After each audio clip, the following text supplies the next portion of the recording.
lang. Napakasimple.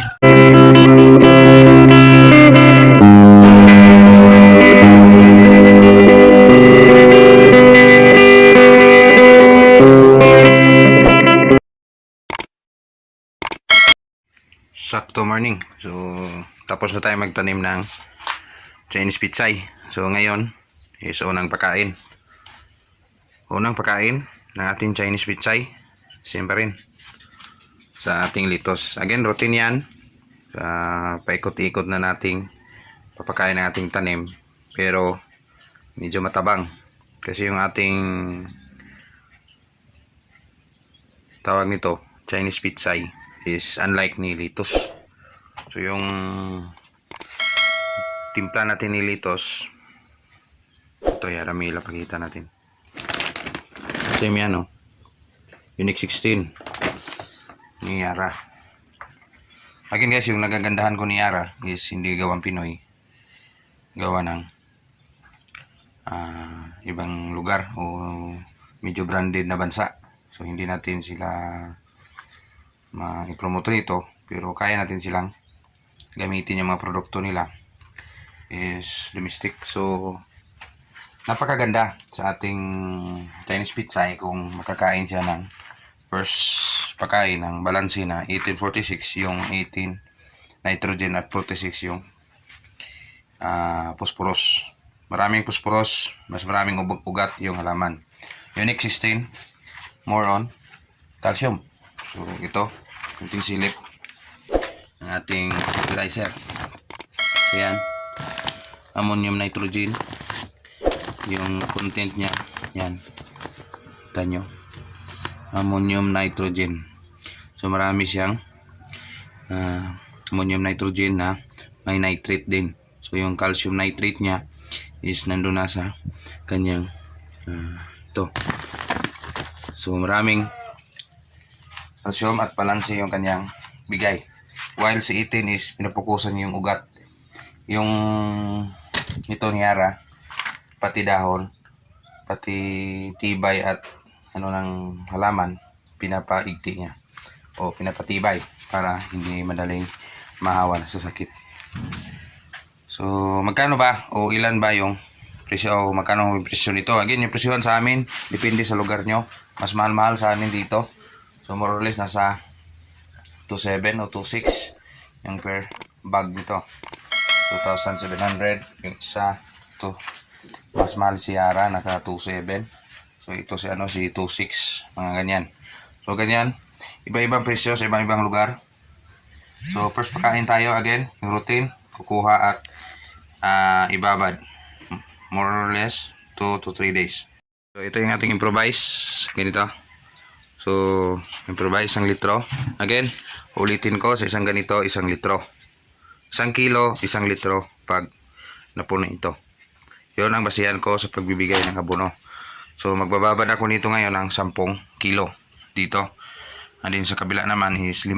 So, 5. So, tingnan natin kung may kulang o kasya doon sa ating pagdiligan na Chinese pitsay. So first application, so masyadong yung kung sa bata pa is hindi ganoon ka lakas. Yung kukunti lang muna. So, kunti, tapos in the second application pwede nang lalakas o yung tila nyo. So again, ito pa rin dapat punuin. Yan. Ulit-ulit na natin sinasabi sa ating video na kailangan bihasa kayo sa pag-aabono ng tanim nyo. Hindi puro tiwala sa inyong mga labor o yung dapat alam din niyo. Kaya sa oras na kayo yung gumagamit, alam niyo yung expenses, alam niyo yung gastos, magkano.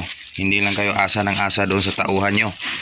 Dapat may alam din kayo para sa ganon mas maganda yung kitaan. Hindi naman sa walang tiwala, pero napakamahal kasi ng fertilizer. So dalawa na. Tapos na, 10 kilo na ito.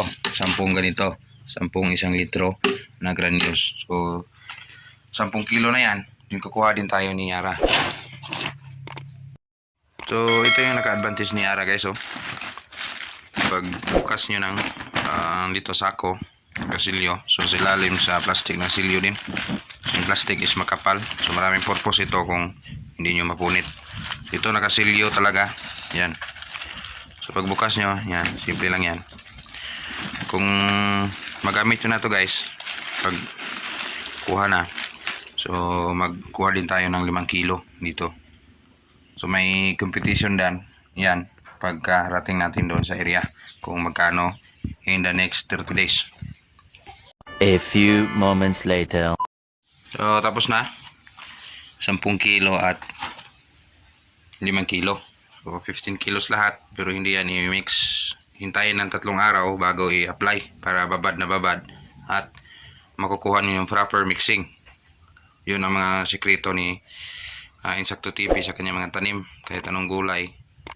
Sinishare ko dito sa aking video. So abangan nyo next day, i-apply natin kung paano natin siya i-distribute in every container. Distribution doon sa puno. Sakto morning. So mga sakto, nagsimula na tayo nagbigay ng abono ng ating chay. So again, doon sa baba tapos na. So dito na lang sa area na ito. Di masyadong madamo rito. Pero sige lang. At least yung kagandahan niya is nag-response naman yung ating na-transplant. So paano ba mag-distribute dito? Same lang sa routine, same pagkain. Ganun pa rin. Ito yung tinunaw natin kahapon na binabad ng nakarang araw. So ito na. Magbabad natin, distribute natin every container, distribution na siyempre. So magpakain, kada kuha, again, take note, mix agad for best result. Yan lang ang pag-mix ng abono. So ito, yan, marker yan. So hindi natin ginamit kasi 2 kamay na yung hanawakan natin. So ganun lang, oh, simple. 4 5 7. So 1 litro 7 to 8 lang, more or less estimate lang ng ating improvise litrohan o lalagyan ng mga lason. Ini hindi lang ito pwede gamitin sa anong pagkain, pero sa dito sa operation sa farm pwede itong gamitin. So yan lang mag-distribute ng ating fertilizer. So yan, ay nakaabang na yan. Yan, isang container na yan, yun sa taas. Isa din yun. So, dito lang sa area na to, hindi pa natapos-tapos. So, nakaubos na tayo kanina ng mga 18. So, mga siguro mga 28 na ganyan na container yung ating first application na abono. So, yan lang. Ulit-ulit. Siyempre rin, kuha, ganyan. At saka distribute. Kailangan kada kuha mix. Again, yung marker nyo kung saan kayo titigil, doon nyo ilagay. Ito 3 4 5. So dapat ano din kayo sa dahon, kung matamaan, ingatan nyo, hindi talaga may iwasan, may matamaan. Pero after nito, sundin agad ng tubig or yung improvised na sprinkler. So yan, simulan sumibol ng mga 2 o 3 dahon, buhay na. So ito is pag-maintain na lang palaging basa, at yung first pagkain natin sana mag-respond siya. So yan lang muna, konting update dito sa ating farm, Canlaon City, Negros Oriental. Updated ng ating Chinese Pichay day 4, day 3 after transplant. Chinese Pichay ng Rushmore variety.